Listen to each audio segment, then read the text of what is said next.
selamat datang pada acara sosialisasi penawaran umum di pasar modal kepada badan usaha milik Negara Republik Indonesia.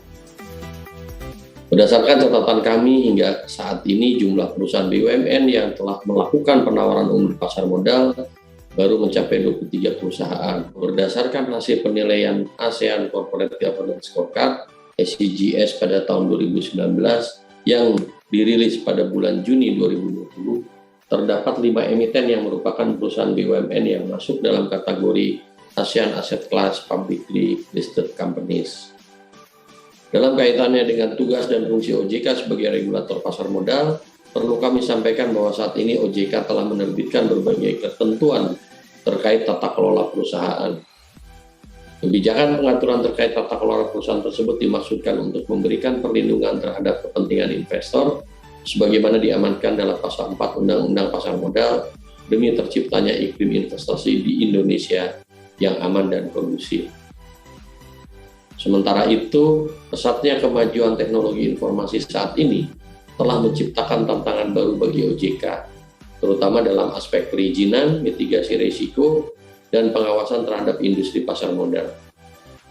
Mengantisipasi hal tersebut, OJK telah mengeluarkan kebijakan yang bertujuan untuk memberikan kemudahan kepada para pelaku industri pasar modal, terutama kepada para emiten dan perusahaan publik, dalam menyampaikan pernyataan pendaftaran, pemenuhan kewajiban, serta penyampaian laporan dan keterbukaan informasi dengan memanfaatkan teknologi informasi.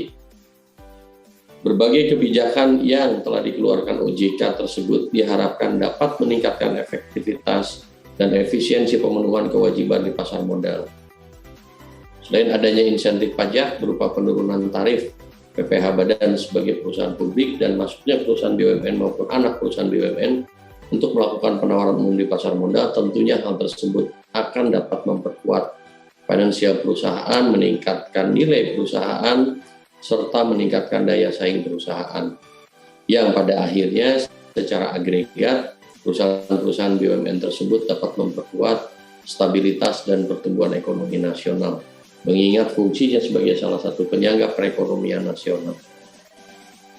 Kita terima kasih sekali kepada OJK yang selama ini juga memberikan panduan peranan regulator dalam menstabilkan, memitigasi dan mengidentifikasi resiko industri-industri tertentu, terutama industri keuangan. Dan dalam lingkungan Kementerian BUMN ini kita juga ngikutin arahan OECD untuk governance SOE, yang mana eventually panduan dari OECD itu adalah bahwasannya selayaknya BUMN yang menggalang dana dari masyarakat itu mengaplikasikan standar pelaporan transparansi dan governance yang lebih tinggi dan paling diadopsi oleh perusahaan-perusahaan yang layaknya listed, go public maupun menggalang dana dari pasar uang dan pasar modal.